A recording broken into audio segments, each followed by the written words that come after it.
तो आम हो चुकी है। इसके अलावा कोई डीजे पे डांस करते करते गिर गया, कोई स्कूल जाते जाते गिर गया, कोई किसी की शादी में नाच रहा था वो गिर गया, कोई स्टेज पे गिर गया। ये बहुत सारी खबरें आ रही है ना।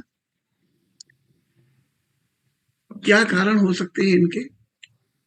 संभावित, पहले तो हमें ये पता होना चाहिए कि हो क्यों रहा है। हम बच तो तब पाए, बचने का उपाय तो हम तब करें जब हमें ये पहले पता चल जाए कि किन किन चीजों से ये हो रहा है। फिर हम ये सोचेंगे कौन कौन से तरीकों से इनसे बचा जा सकता है। अभी हम बाद में बताएंगे सारे लोगों को, पहले हम अपने आप को तो समझा लें।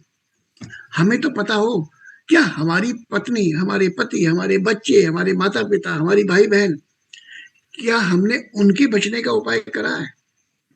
मालूम पड़ा कि हम फ्लेक्साइल बेचते तो फिर रहे हैं, लेकिन फ्लेक्साइल खुद नहीं खा रहे। अशोक जी, हैंड रेज मत कीजिए, हैंड डाउन कीजिए, बार बार मत किया करिए, मुझे डिस्टरबेंस होता है। तो इसको समझने का प्रयास करते हैं। देखिए, जो थोड़ी बहुत कारण मैं बताने का प्रयास करता हूँ, उसके बाद हम एक और ट्रेनिंग में चलेंगे जहां पर हम लोग डीप जाएंगे। टेंशन अगर कोई भी व्यक्ति लेगा, चाहे वो किसी प्रकार की भी लेगा, उसको heart attack, brain haemorrhage, paralysis, BP की समस्याएं होने की बहुत संभावना है। अशोक जी को रिमूव कर दिए सर, ये बार बार हैंडरेज कर रहे हैं, ये मान नहीं रहे हैं। मेरी टीम से है, माउंट आबू से, इनको रिमूव करिए, हटाइए। जो व्यक्ति डिस्टर्ब करता है मैं थोड़ा सा भूल जाता हूँ। तो जो भी व्यक्ति टेंशन देगा, जैसे अशोक जी ने टेंशन दी मुझे, तो ये मेरा ना बीपी बढ़ाएंगे। तो टेंशन नहीं लेनी है, रिमूव कर देना। टेंशन अब जे लें, हमने खाली हैंडरेज तो करा था, हमें रिमूव कर दिया। हमें नहीं लेनी, हमें जिंदा रहना, हमें अपना बीपी नहीं बढ़ने देना। तो क्लियर, समझ में आ गया? जितनी भी चीजें दुनिया में आपको टेंशन दे रही हैं, उनको अपने से दूर करना शुरू करिए। पहले हम लोग सुनते थे वो फैक्ट्री में आग लग गई सेठ जी, फैक्ट्री में आग लगी थी, सेठ जी दिल पकड़ के लेट गए, अरे मर गए। आग लगी फैक्ट्री में, सेठ जी को हार्ट अटैक आ गया। तो हार्ट अटैक एक टेक्निकल प्रॉब्लम है, और सूचना जो थी वो एक, वो थी मानसिक थी। तो उस मानसिक का शारीरिक से क्या संबंध है, उस संबंध को अगर हम लोग समझ लेंगे तो कोई भी टेंशन हमें क्या दिक्कत करती है, हमें वो समझ में आ जाएगा। जब भी कोई दुख देने वाली बात, कोई टेंशन देने वाली बात कोई सी भी हो, तो वो बॉडी में कुछ ऐसे केमिकल बनाती है जिससे हमारी नसें ब्लॉक होना शुरू हो जाती है तुरंत। और जैसे ही वो ब्लॉक होती हैं तो खून का प्रवाह रुकता है और हमको अटैक पड़ जाता है। तो जब भी आप कभी चिंता में हो तो आप ये समझ लो कि आपने आटा मारना शुरू कर दिया है और आप पूरी बनाओगे, पूरी बनाओगे, मतलब हार्ट अटैक के लिए आपने आटा मारना शुरू कर दिया है, थोड़ी सी देर में अटैक पड़ना बाकी रह गया, आपने तैयारी पूरी कर ली है। तो टेंशन नहीं लेनी किसी हालत में, ये पहले कसम खा लो। जो भी हो भाड़ में जाए, ससुराल जिंदा तो रहो पहले यार। इससे बढ़ के भी कुछ आपके लिए हो तो पहले वो कर लो, जिंदा रहने से ज्यादा जरूरी हो। नहीं, पहले जिंदा रहो। तो टेंशन नहीं लेनी सबको। उसमें सुबह सुबह मेडिटेशन हम लोग करते हैं अगर, तो ये बहुत मदद करता है। दूसरा, ग्रेटिट्यूड पे करते हैं अगर हम लोग, हर चीज के लिए धन्यवाद देना शुरू कर देते हैं, तो इसमें बहुत मदद करता है, ये उसकी दवाई है, ऐसा मान लो। इसके बाद क्या होता है, अगर किसी व्यक्ति की नसों में ब्लॉकेज खाने पीने की वजह से आ रही है, सांस है, खाना है, पानी है, जो हम लोग सीएनटी में पढ़ते हैं, तो ब्लॉकेज तो होगी जब भी खाओगे, जब भी सांस लोगे। तो उस ब्लॉकेज की वजह से heart attack, brain haemorrhage, paralysis हो सकता है। बहुत बड़ा कारण है। इसके अलावा क्या हो सकता है? इसके अलावा मोटापा बढ़ रहा है, तो उसकी वजह से भी हो सकता है। इसके अलावा क्या हो सकता है, अब जैसे नसें हैं, नसें अगर सख्त हो जाएं तो उनमें ब्लड का प्रवाह जो है, खून का प्रवाह जो है, वो उतना नहीं हो पाएगा, लचीलापन उनका खत्म हो जाएगा, अकड़ जाएंगी तो वो टूटेंगी, फटेंगी। तो उसकी वजह से हमें ये सब प्रॉब्लम हो सकती है। इसके अलावा कौन सी प्रॉब्लम है? हार्ट है, ये धक धक करने लगा, गाना नहीं गा रहा हूँ, तो जो धक धक करने लगा वो धक धक करने के लिए उसको एनर्जी चाहिए। अब वो एनर्जी अगर उसको नहीं मिल रही है तब भी प्रॉब्लम आ जाएगी। तो बहुत सारे सैकड़ों कारण हैं। किन किन को ध्यान रखोगे, कहाँ कहाँ से बचोगे। तो कुछ तरीके ऐसे हैं, अगर उनको हमने करना शुरू कर दिया तो हम बहुत हद तक इन सारी समस्याओं से बच सकते हैं। अमर नहीं हो जाओगे, बच सकते हो। उनमें तरीका क्या है, हमारे गुरुदेव आदरणीय विवेक सर बताते हैं, वो आप सबको समझना चाहिए। पौन घंटे तक नंगे पैर जमीन में रोज बैठे, रोज खड़े हो, चलते रहे या खड़े रहे, आपके तलवे जमीन से टच में रहने चाहिए। आपकी बॉडी का करंट जो है अर्थ होना चाहिए। और ऐसे में अगर आप कहीं पर खड़े भी हो या कहीं पे बैठे भी हो, तलवे जमीन पे रख के, तो आसपास में कोई पेड़ लगा हो, पेड़ को पकड़ लो हाथ से। ये आपको बहुत तेजी से आपके बॉडी के करंट को अर्थ करेगा, एक चीज है। और गुरुदेव क्या कहते हैं, उस समय आपकी रीढ़ की हड्डी पर धूप पड़नी चाहिए। कहाँ पड़नी चाहिए? रीढ़ की हड्डी पे धूप पड़नी चाहिए। तो हम सारे लोग अपने आज से अपने परिवार को ये करवाना शुरू कर दें। इसके अलावा हमारी नसों में जो बैड कोलेस्ट्रॉल जम रहा है उसको निकालने के लिए थोड़ा सा पसीना अगर निकाल सकते हो तो जरूर निकालो। उसके अलावा कुछ सप्लीमेंट जो है वो भी हम लोग बात करेंगे, और वो सप्लीमेंट जरूर लो, जिंदा रहने के लिए चाहिए। अब ये खाना है, ये दवाई नहीं है। तो पहले इस बात को हम लोग सही से समझे। हमारे साथ में बहुत सीधे साधे लोग होते हैं, वो कहते हैं बुखार की दवाई तो खाई जाएगी जब बुखार आ जाएगा। अरे तुझे बुखार नहीं है, जहर निकाल देगा। ये पोषण है। खाना तब खाया जाएगा जब हम जिंदा हैं। जब मर रहे होंगे तब खाना नहीं खवाया जाता है कि अब जब मरने लगे मुंह से कहते तो अभी नहीं खवाए थे वो। नहीं, खाना हमें टाइम पे खाना पड़ता है। ठीक है, तो आइए इस वीडियो को ध्यान से देखते हैं। इसमें बहुत सारे पॉइंट आपको ऐसे मिलेंगे जो आपको लगेगा यार ये मुझे अपने परिवार वालों का ध्यान रखना है। ठीक है, चलिए आइए चलते हैं। हृदय के बारे में, जैसा कि मैंने आपको ऑलरेडी बताया कि हार्ट जो है हमारी बॉडी का एक बहुत ही इंपॉर्टेंट ऑर्गन है। हार्ट हमारी बॉडी में ब्लड को पंप करने में हमारी मदद करता है, हमारे पूरे बॉडी पार्ट्स तक ब्लड को पहुंचाने में हमारी मदद करता है।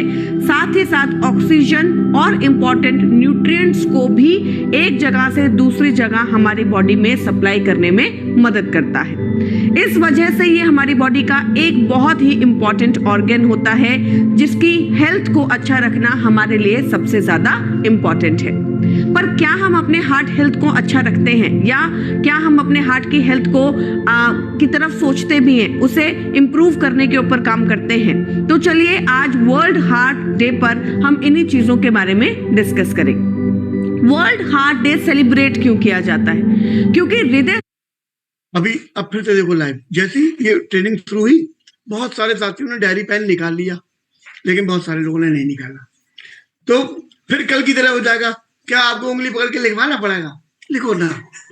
और सुनो, सिर हिलता रहना चाहिए। ये हम लोग अपनी आदत में डाल रहे हैं, नहीं तो हमको ये आदतें जिस दिन आ जाएंगी उसी दिन हम मीटिंग में भी सिर हिलाएंगे, नहीं तो हिलाएंगे ही नहीं। धन्यवाद आपका। से बीमारियां लगातार तेजी से बढ़ती जा रही। आज आप सब देख रहे हैं कि हृदय की बीमारियां बहुत ही छोटी उम्र से शुरू हो चुकी हैं। Blood pressure, heart disease, stroke problem, ये बहुत ही आम समस्याएं हैं जो कि आज आप यंग जनरेशन के अंदर भी देख रहे हैं। वर्ल्ड हार्ट डे इसीलिए सेलिब्रेट किया जाता है ताकि हृदय के बारे में जागरूकता को फैलाया जा सके और हृदय से संबंधित बीमारियों को रोका जा सके। क्योंकि रिसर्चेस हमें ये बताती हैं कि 80% जो हृदय की बीमारियां होती हैं उन्हें प्रिवेंट किया जा सकता है, कंट्रोल किया जा सकता है। इसीलिए हृदय से संबंधित जो बीमारियां हैं उनके बारे में अगर हम अपने आप को एजुकेट करेंगे, उनके लिए जागरूक होंगे, और अगर हम सही तरीके से अपनी लाइफस्टाइल और डाइट को फॉलो करेंगे तो हार्ट डिजीजेस को हम कंट्रोल कर सकते हैं। जानते हैं हृदय की बीमारियों के बारे में। Heart disease are silent killers. आपने बहुत बार लोगों को कहते सुना है कि वो रात को सोए और सुबह उठे ही नहीं, रात को अचानक सोते सोते हार्ट अटैक आ गया, हृदय की बीमारियां बहुत ही प्रॉब्लमैटिक होती हैं, बहुत ही ज़्यादा प्रॉब्लमैटिक होती हैं, बहुत ही ज़्यादा कंसर्न क्रिएट करती हैं और साथ ही साथ ये साइलेंट किलर की तरह भी बिहेव करती हैं। अबाउट 28% ऑफ जो डेथ होती है भारत में वो ज़्यादातर हार्ट डिजीज या फिर स्ट्रोक की वजह से होती है।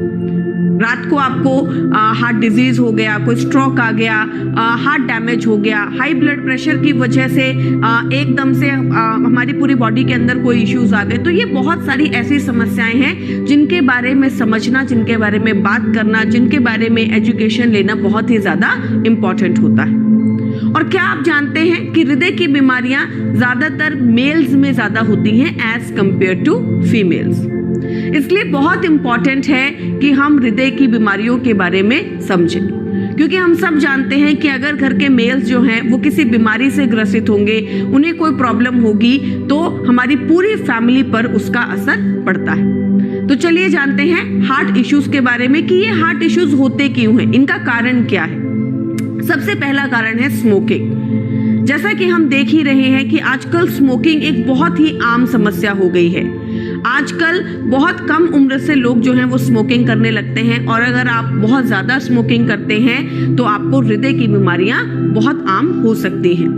हाई कोलेस्ट्रॉल, आज हमारा जो ज़्यादातर खान पान है वो बाहर का खाना खाते हैं, अच्छा कोलेस्ट्रॉल का कंजम्पशन हम लोग नहीं करते हैं, बहुत ज़्यादा फ्राइड चीज़ों का कंजम्पशन करते हैं, जिसकी वजह से कोलेस्ट्रॉल की प्रॉब्लम एक बहुत ही आम समस्या है। अब आपको लग रहा होगा कि कोलेस्ट्रॉल की प्रॉब्लम जो होती है वो बड़ी उम्र में होती है, 45-50 की एज से कोलेस्ट्रॉल की प्रॉब्लम शुरू होती है, पर ऐसा बिल्कुल भी नहीं है। आज बहुत सारे ऐसे यंग बच्चे हैं, वो जब अपना टेस्ट करवाने जाते हैं तो उनको कोलेस्ट्रॉल की समस्या दिखाई देती है। मैंने बहुत बार अपनी मीटिंग्स में, अपनी ट्रेनिंग्स में लोगों के साथ जब मैं बातचीत करती हूँ, या ऐसे जो 25 साल के 30 साल के जो यंग बच्चे आते हैं, जो यंग जनरेशन आती है, वो अपने जब रिपोर्ट्स लेकर आते हैं तो वो हमें बताते हैं कि मैम मैंने अचानक से टेस्ट करवा लिया और मुझे डॉक्टर ने हाई कोलेस्ट्रॉल की समस्या बताई। तो आप ये बिल्कुल भी मत समझे कि हाई कोलेस्ट्रॉल की समस्या जो है वो बड़ी उम्र में होती है। हर एक को जो है कोलेस्ट्रॉल का चेकअप कराते रहना चाहिए और ये किसी भी उम्र से हो सकती है। Next is diabetes. डायबिटीज आज एक बहुत बड़ी समस्या है। India is known as the capital of diabetes. अगर आपको डायबिटीज की समस्या है तो आपका कोलेस्ट्रॉल का प्रॉब्लम रहेगा और हृदय की समस्या आपको आसानी से हो सकती है। ओबेसिटी एंड ओवरवेट, आज हमारा मैक्सिमम जो पॉपुलेशन है वो ओबीज है। ओबेसिटी की वजह से हाई कोलेस्ट्रॉल की प्रॉब्लम होती है, हार्ट डिजीज बहुत ज्यादा बढ़ते चले जाते हैं। Sedentary lifestyle, inactive lifestyle, sitting is the next smoking. आप सब लोगों ने ये सुना होगा कि आजकल हमारा जो लाइफस्टाइल है वो बहुत ज़्यादा सेडेंटरी हो चुका है। हम बहुत ज़्यादा फिजिकल एक्टिविटी नहीं करते हैं, रेगुलर एक्सरसाइज पैटर्न्स हम में से कोई भी फॉलो नहीं करता है, जिसकी वजह से हृदय की बीमारियां लगातार बढ़ती जा रही हैं। And last but not the least is family history.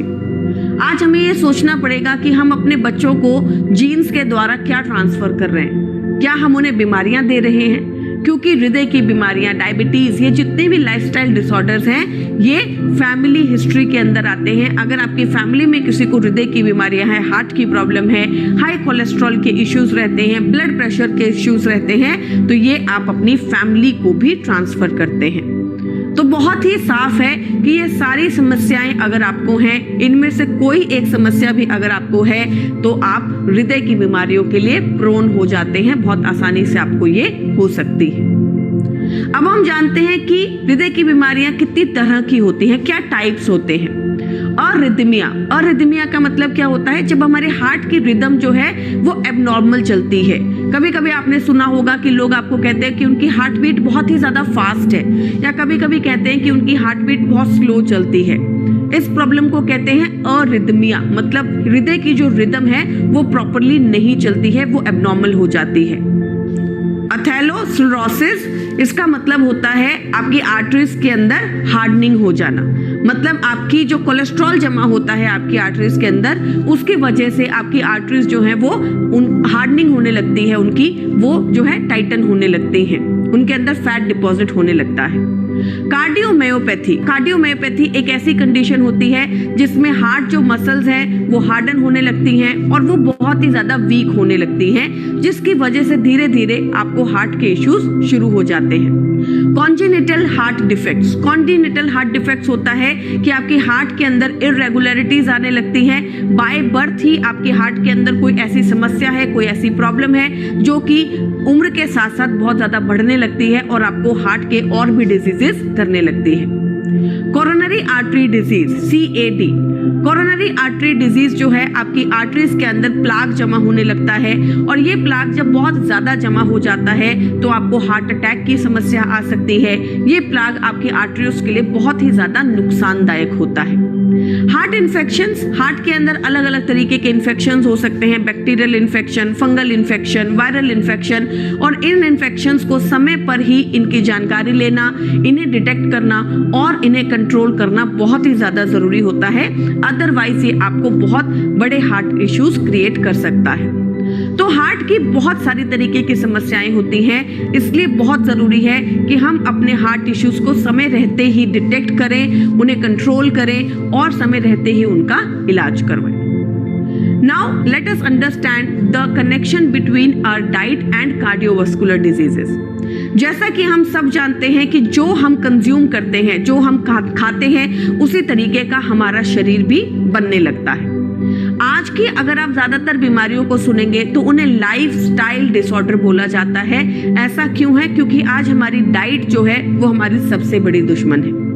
आज हमारा खान पान, हमारी डाइट बहुत ज्यादा इरेगुलर है, बहुत ज्यादा बाहर का खाना कंज्यूम करते हैं, बहुत ज्यादा फैटी फूड का कंजम्पशन आज हमारी डाइट में है, जिसकी वजह से हमें हृदय की बीमारियां होनी शुरू हो जाती हैं। Diet directly affects the heart issues, और डाइट जो है डायरेक्टली हमें हृदय की बीमारियां कर सकती है, कार्डियोवास्कुलर डिसऑर्डर्स क्रिएट कर सकती है। अगर हमारी डाइट खराब होगी तो हमारे कोलेस्ट्रॉल लेवल्स जो हैं वो खराब होंगे, हमारे blood sugar levels, insulin insensitivity हमारी बॉडी में होने लगेगी, और ये दोनों ही समस्या अगर हमें आने लगती है तो हमें हृदय की बीमारियां शुरू होने लगती है। तो इससे बचने के लिए हमें क्या करना चाहिए? ऐसी कौन सी डाइट लेनी चाहिए जो कि हमारे हृदय को अच्छा रख सके और साथ ही साथ हमें हार्ट की बीमारियों से बचा सके? हाई ओमेगा 3 फैट, हमें ऐसी चीजों का कंजम्पशन करना चाहिए जिसमें good amount of good cholesterol होता है, जैसे कि ओमेगा 3। हाई फाइबर, आज अगर आप देखेंगे तो आपके डाइट में फाइबर की मात्रा बहुत ही कम होती है। आटा हम लोग छानकर कंज्यूम करते हैं, फ्रूट्स और वेजिटेबल्स की आउटर लेयर को हम लोग ज्यादातर छील कर खाते हैं। तो अगर आप अपने डेली डाइट को ध्यान से ऑब्जर्व करेंगे तो आप ये देखेंगे कि आपकी डाइट में फाइबर की मात्रा है ही नहीं। इसलिए ये बहुत जरूरी है कि आज अपनी डाइट में सैलेड्स का उपयोग करें, फाइबर का कंजम्पशन ज्यादा से ज्यादा रखें। अपनी डाइट के अंदर फ्रूट और वेजिटेबल का कंजम्पशन करना बहुत ही ज्यादा जरूरी है, क्योंकि वो आपको एसेंशियल विटामिन्स और मिनरल्स देने में आपकी मदद करता है। ऐसी चीजों का कंजम्पशन करें जिसमें कोलेस्ट्रॉल की मात्रा जो है वो लिमिटेड होती है। लो इन सोडियम, नमक का उपयोग जहां हो सके वहां पर ना कंज्यूम करें। बहुत सारे लोग जो हैं ऐसी चीजों में भी नमक डालते हैं जिन चीजों में नमक डालने की रिक्वायरमेंट होती ही नहीं है। जैसे मैंने बहुत सारे लोगों को देखा है, जब वो छाछ कंज्यूम करते हैं, दही कंज्यूम करते हैं तो उसमें एक्स्ट्रा सॉल्ट डालते हैं, सैलेड कंज्यूम करते हैं तो उसमें एक्स्ट्रा सॉल्ट डालते हैं। ये जो आपकी आदत है जहां पर आप ज्यादा नमक कंज्यूम करते हैं, ज्यादा सोडियम कंज्यूम करते हैं, ये धीरे धीरे आपकी डाइट के अंदर नमक के कंजम्पशन को बढ़ा देती है, जो कि ब्लड प्रेशर के इश्यूज को क्रिएट करती है। इसलिए जहां पर हो सके नमक का कंजम्पशन कम करें, सोडियम का कंजम्पशन अपनी डाइट में कम ही रखें। लो इन शुगर, जैसे कि मैंने आपको कहा कि ज्यादा नमक खराब है, उसी तरीके से चीनी का कंजम्पशन भी हमें लिमिट करना चाहिए। क्यों? क्योंकि अगर हम ज्यादा चीनी का कंजम्पशन करेंगे तो हमारी बॉडी के ब्लड शुगर लेवल्स जो हैं वो डिस्टर्ब होंगे, एकदम से आपका इंसुलिन बढ़ेगा और ये धीरे धीरे कहीं ना कहीं हमारे डायबिटीज को जन्म देता है। कोलेस्ट्रॉल का कंजम्पशन कम करना है, फैटी चीजों का कंजम्पशन कम करना है, और साथ ही साथ अल्कोहल एंड स्मोकिंग, ये बहुत ही बड़ी प्रॉब्लम्स हैं। अगर हम चाहें तो इस आदत को कंट्रोल कर सकते हैं, इसलिए हम जहां पर हो सके अल्कोहल और स्मोकिंग का कंजम्पशन कम से कम करें। अपनी इस आदत को हमें लिमिट करना चाहिए ताकि ये किसी भी तरीके की बीमारी को क्रिएट ना करे। Goal of heart healthy diet, तो हमारी जो हार्ट हेल्दी डाइट है उनका गोल क्या होता है? सबसे इंपॉर्टेंट है कि हमारे कोलेस्ट्रॉल लेवल्स को मैनेज करना ताकि हमारी बॉडी के अंदर कोलेस्ट्रॉल लेवल्स ना बढ़े। हमारी डाइट में गुड कोलेस्ट्रॉल को प्रोवाइड करना और बैड कोलेस्ट्रॉल की जो कंजम्पशन है उसे लिमिट करना ताकि हमारी बॉडी में, हमारे हार्ट में, हमारी आर्टरीज में कोलेस्ट्रॉल ना जमे और हमें हार्ट के इश्यूज ना आए। Keys to keep your heart healthy, तो चलिए आज इस वर्ल्ड हार्ट डे पर हम जानते हैं कि किस तरीके से हम अपने हार्ट को हेल्दी रख सकते हैं। सबसे पहले हमें लो डेंसिटी लिपोप्रोटीन्स का कंजम्पशन कम से कम करना है। बैड कोलेस्ट्रॉल का कंजम्पशन कम से कम करना चाहिए। हमें ऐसी डाइट खानी चाहिए जो कि हाई इन गुड कोलेस्ट्रॉल होती है। लो डेंसिटी लिपोप्रोटीन्स मतलब बैड कोलेस्ट्रॉल, जैसे बार बार जब हम तेल को गर्म करते हैं, जब हम बहुत ज़्यादा फैटी फूड का कंजम्पशन करते हैं, तो ये जो सारी चीज़ें हैं वो बैड कोलेस्ट्रॉल के अंदर आती है। हाई डेंसिटी लिपोप्रोटीन्स जो कि हमें बहुत सारे सीड से मिलता है, अच्छे ऑयल से मिलता है, घी से मिलता है, ये सारी चीज़ें जो हैं हमें ज़्यादा रखनी चाहिए। ये अच्छा कोलेस्ट्रॉल होता है जो कि हमारी हार्ट की हेल्थ को अच्छा करने में हमारी मदद करता है। ट्राइग्लिसराइड्स और लिपोप्रोटीन्स का कंजम्पशन भी हमें कम से कम करना चाहिए। ये हार्मफुल लिपिड्स होते हैं जो कि हमारी हार्ट की हेल्थ को नुकसान पहुंचाते हैं। तो चलिए, अब तक की प्रेजेंटेशन से हमें ये पता चला कि हमारी डाइट में कोलेस्ट्रॉल का कंजम्पशन कम से कम होना चाहिए। तो हमें अपनी डाइट में ऐसे फूड का कंजम्पशन कम करना चाहिए जिसमें कोलेस्ट्रॉल की मात्रा बहुत ही ज़्यादा होती है, जैसे egg yolk, fatty meat, whole milk, cheese, shrimp, lobster या क्रैब। ये सारे फूड जो हैं ये हमें अपनी डाइट में लिमिट करने चाहिए और इनका कंजम्पशन ज़्यादा नहीं करना चाहिए। ईट मोर ओमेगा 3 फैट, जैसा कि हम सब जानते हैं कि ओमेगा 3 एक बहुत ही इंपॉर्टेंट फैट है जो कि हमारी हार्ट की हेल्थ को अच्छा रखने में हमारी मदद करता है। ज़्यादातर स्टडीज़ हमें ये बताती हैं कि अगर हमारी डाइट ओमेगा 3 से भरपूर होती है तो हमें हार्ट इश्यूज सबसे कम आते हैं। इसलिए हमें अपनी डाइट में ओमेगा 3 का कंजम्पशन ज़्यादा से ज़्यादा करना चाहिए, जिसके अंदर आती हैं फिशेस, सैल्मन, टूना, ये सारी जो फिशेस होती हैं इनके अंदर ओमेगा 3 हाई अमाउंट्स के अंदर होता है। अदर देन दैट हमें वॉलनट्स का कंजम्पशन करना चाहिए, कैनोला या फिर सोयाबीन ऑयल्स का कंजम्पशन करना चाहिए जो कि हमें ओमेगा 3 अच्छी मात्रा में देता है। अगर आप वेजिटेरियन हैं तो वेजिटेरियन डाइट्स में ओमेगा 3 बहुत ही ज़्यादा लिमिट हो जाता है। वेजिटेरियन जो होते हैं वो ज़्यादातर ओमेगा 3 से डेफिशिएंट पाए जाते हैं, इसलिए हमें ध्यान रखना चाहिए कि हमारी डाइट में हम इंटेंशनली ओमेगा 3 को ज़रूर इन्वॉल्व करें। साथ ही साथ हमें ये भी ऑब्जर्व करना चाहिए कि हमारा जो फैट का कंजम्पशन है वो कम रहे, हमारी जो कैलोरीज आती हैं हमारे खाने में वो फैट से कम आए। उसके अलावा एंटीऑक्सीडेंट्स और विटामिन्स का कंजम्पशन हमें अच्छी मात्रा में रखना चाहिए। विटामिन ई जो है वो हमारे हार्ट हेल्थ को अच्छा रखने में बहुत ज़्यादा मदद करता है।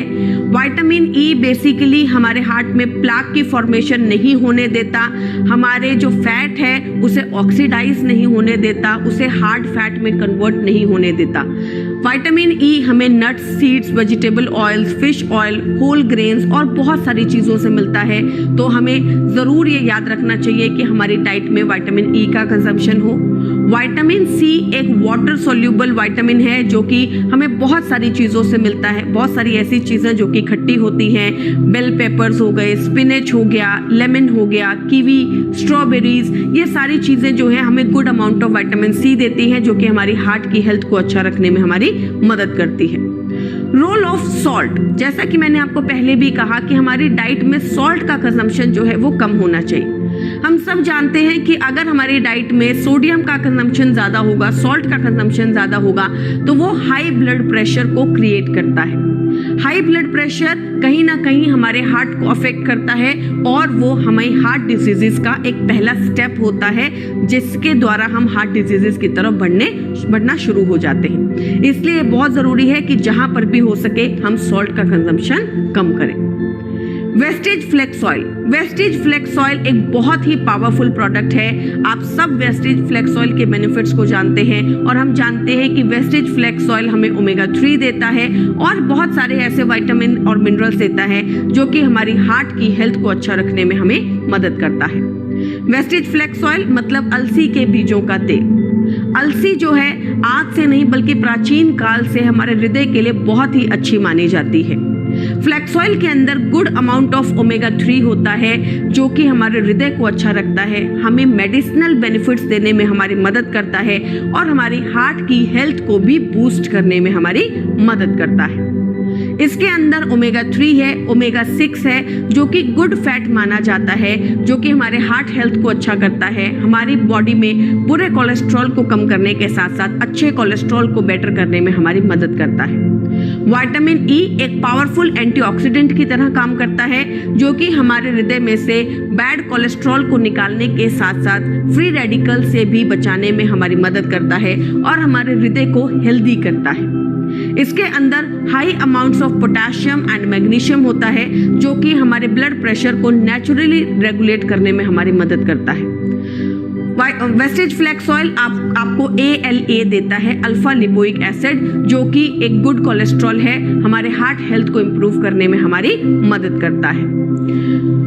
मोस्टली जो गाइडलाइंस हैं वो हमें बताती हैं कि अप्रॉक्सीमेटली 1600 mg ऑफ ओमेगा 3 रोजाना जरूर मेल्स को लेना चाहिए और 1100 mg ऑफ ओमेगा 3 वीमेन के लिए रिकमेंडेड होता है। तो हमें जरूर ये याद रखना चाहिए कि हम अपनी डाइट और सप्लीमेंटेशन के द्वारा इतने ओमेगा 3 की रिक्वायरमेंट को रोजाना पूरा करें। तो अब हम जानते हैं कि वेस्टेज फ्लेक्स ऑयल से हमें क्या बेनिफिट्स मिलते हैं। कोलेस्ट्रॉल और ट्राइग्लिसराइड्स लेवल को कंट्रोल करने में हमारी मदद करता है।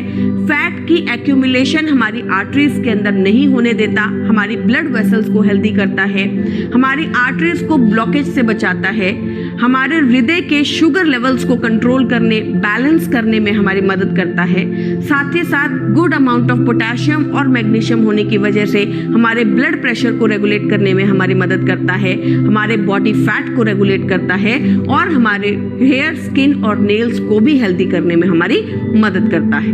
तो चलिए अब हम जानते हैं कि कितना डोसेज ऑफ फ्लेक्स ऑयल हमें रेगुलरली कंज्यूम करना चाहिए। तो अप्रॉक्सीमेटली हमें 3 capsules of Vestige flax oil regularly consume करना चाहिए ताकि वो हमारी सप्लीमेंटेशन को बेटर कर सके और हमारी डाइट के अंदर जो ओमेगा 3 की डेफिशिएंसी होती है उसे भी बैलेंस करने में हमारी मदद कर सके। एक बार जी सर, अभी आपने भरपूर वाला नोट बनाया होगा, मुझे पूरा विश्वास है। तो आप लोगों का धन्यवाद। बहुत शानदार और टाइम हमारे पास में अभी मात्र 10 मिनट बचे।